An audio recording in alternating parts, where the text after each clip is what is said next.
Ô, Joel, cara, que monstro você virou, hein, cidadão? Legal, né, meu? Pô, cara. Sabe o que mais me admira no seu comportamento? É a sua atitude e a maneira como você acredita em você, né? Isso pra mim é ter comportamento de desobediência produtiva. É acreditar naquele fogo que você tem dentro do peito, cara. Você veio do nada, meu irmão. E aí hoje tá explodindo, cara. Você tá ganhando milhões aí com marketing digital, impactando e melhor, transformando vidas de pessoas. Quando você percebeu que tinha esse talento? Caramba, eu percebi. Na verdade, assim, aconteceu uma coisa na minha vida quando eu tinha 14 anos e foi um indício. Eu não dei muita bola. Foi assim, ó. Eu lembro até hoje. Eu tinha dois amigos, Rodrigo e Tati. Eles namoravam. Eu tava na escola, eu era um ano adiantado.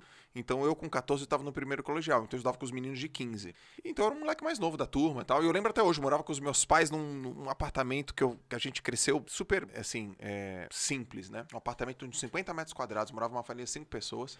E eu lembro até hoje, um telefone, aquele de disquinho assim, cinza, tocou, era a Tati. Joel, Rodrigo terminou comigo. Eu falei, pô, o que aconteceu, Tati? Não sei. Porra, Joel, o Rodrigo terminou comigo, cara. Falou alguma coisa pra mim. E eu comecei a falar algumas coisas pra ela, ela parou de chorar. E no finalzinho da ligação, ela estava rindo. Você virou a pessoa. E eu virei a pessoa, ela falou, cara, ainda bem que eu liguei pro cara certo.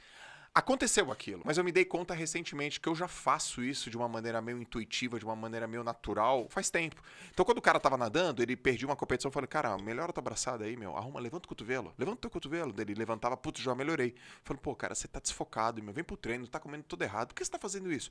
Só que o cara, ele me ouvia porque eu era o melhor da equipe, mas o que eu não tava entendendo é que eu estava me tornando um professor. Aí depois eu fui pra educação física, virei professor, e como professor eu comecei a ensinar, e aí eu comecei a treinar atletas, eu não tava percebendo que eu estava virando um treinador.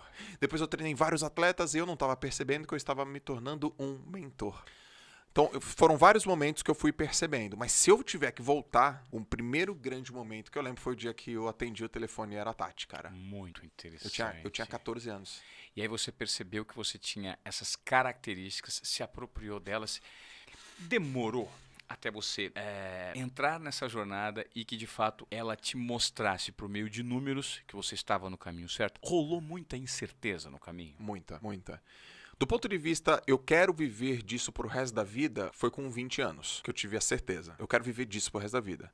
Ensinar. Quando eu falei, a gente tá em 2021 gravando isso, cara. Eu percebi em 2014 que eu falei assim, eu só preciso ser ouvido, porque se a minha mensagem chegar em mais pessoas, eu sei que eu vou conquistar as pessoas. Eu sei da minha mensagem, eu sei da minha verdade. Eu preciso aprender a internet. Isso só aconteceu em 2014. Cara, isso foi 13 anos depois. Tá. 13 anos depois. A história foi o seguinte, meu pai é negro. Meu pai morreu, meu pai é negro, minha mãe branca. Minha família é toda negra. E eles são pobres, nordestinos, aquela história toda. Uma história muito bonita da minha família. E meu pai é um cara que venceu na vida, mas ele passou fome. Ele foi pescador, filho de pescadores, lá em Maruim. E ele mostrou pra mim, cara, através do trabalho duro, através da responsabilidade, através da educação, você vai virar o jogo. Meu pai nunca usou droga, nunca se enfiou em besteira. Meu pai sempre muito certinho.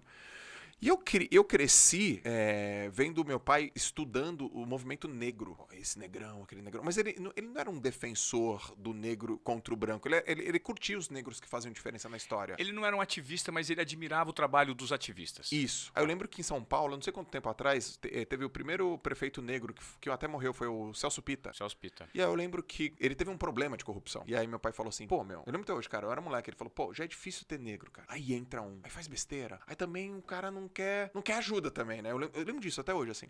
E aí foi muito curioso, porque quando eu era pequeno, meu pai me filmava competir e eu via numas fitas cassetes, videocassete. E numa fita videocassete que eu tinha 13 anos de idade, ele escreveu assim, você é meu Anthony Nest. Guarda essa história. Você é meu Anthony Nest. Até eu saber quem era Anthony Nest, cara. Pai, quem é Anthony Nest, pai? Aí ele, com meu 13, 14 anos. Filho, Anthony Nest é o primeiro negro da história do planeta Terra a ser campeão olímpico. Ele é do Suriname. Suriname é um país desse tamanho, subdesenvolvido. E ele foi tão...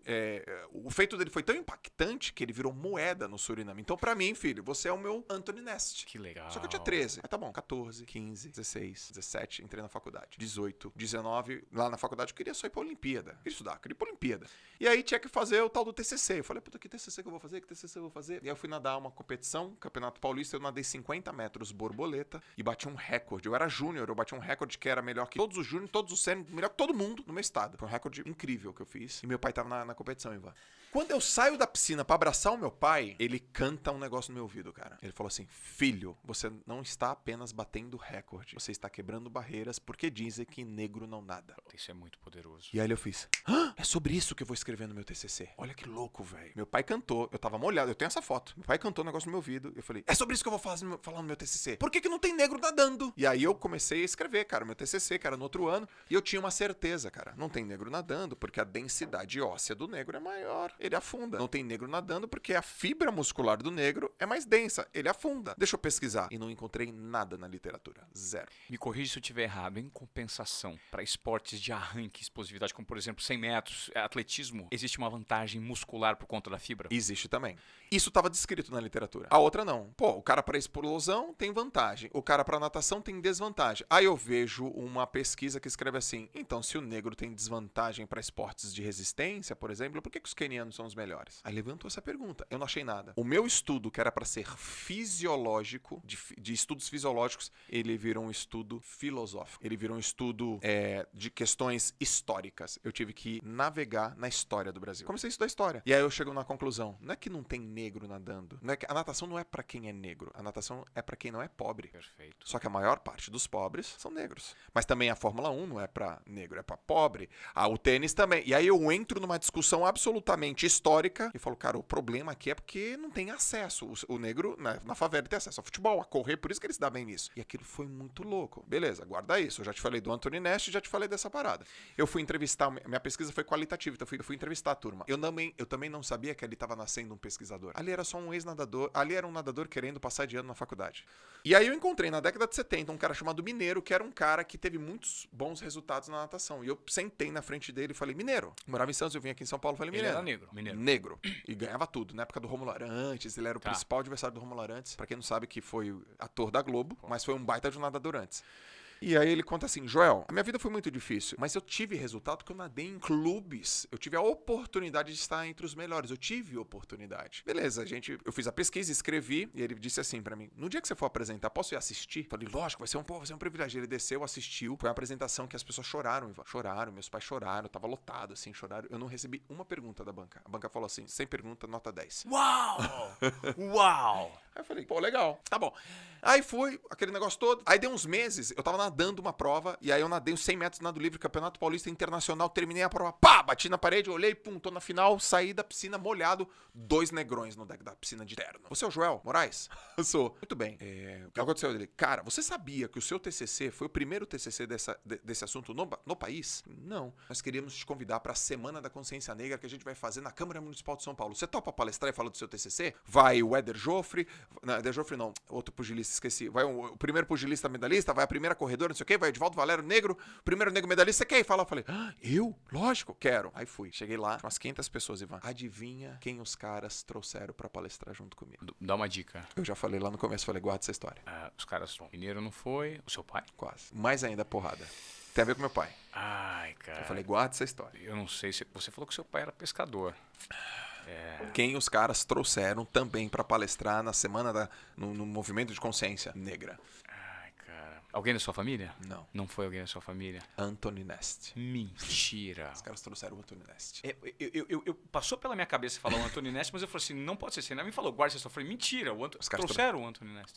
Era o fruto de toda a inspiração da retórica do teu pai. E aí eu tô sentado, tá o Anthony Nest de um lado, o Edivaldo Valério, que foi o primeiro negro medalhista brasileiro, e eu, cara, com 20 anos de idade. Uma galera. Meu pai não pôde ir porque ele tava trabalhando, meu pai também não sabia. Liguei meu pai no banheiro chorando. Pai, o que foi?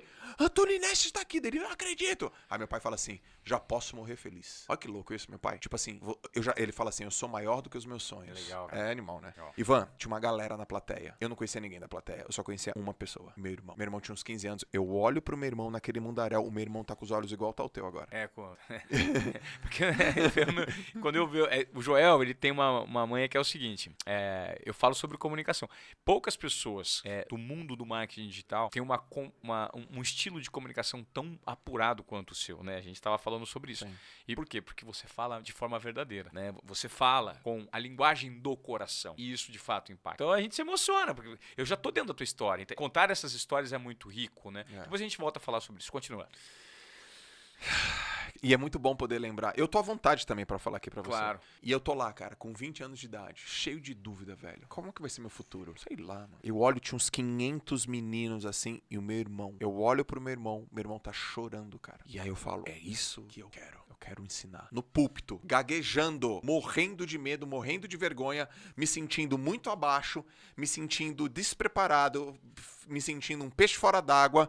Anthony Nash, Edivaldo Valério, eu sou apenas um cara que nado lá em Santos. Eu olhei pro meu irmão tava com um orgulho, cara. Mas eu tava representando minha família, eu tava representando o movimento. Eu tava representando meu pai, minha mãe, meus tios, meus avós, meus bisavós que eu nem conheci. E eu falo, é isso que eu quero. O que é isso? Eu quero estar no palco, cara. Eu quero ensinar. E ali eu decido ser professor. Só que não veio o plano perfeito. Não tinha plano, Ivan. Plano zero. Só veio uma decisão. Eu senti ela e eu aceitei. Eu falei, é isso que eu quero. E aí eu fiquei 13 anos sendo professor universitário, dando aula. 13 anos. Eu fiquei 13 anos na docência. 13 dando aula. Aula.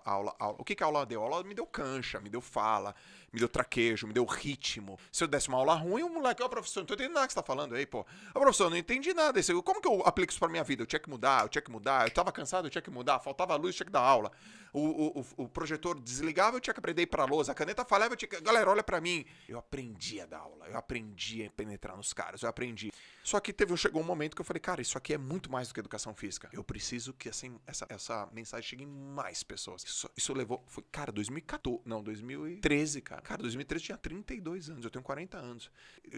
2013 eu tinha 32 anos, isso aí. E ali eu falo, agora eu preciso ir para um próximo nível. Eu preciso fazer com que a minha mensagem chegue em outras pessoas. Aí tô aqui, 2021, estourado na internet. Adivinha quais são as histórias que eu conto, Ivan? As histórias da sua origem. As suas histórias de superação.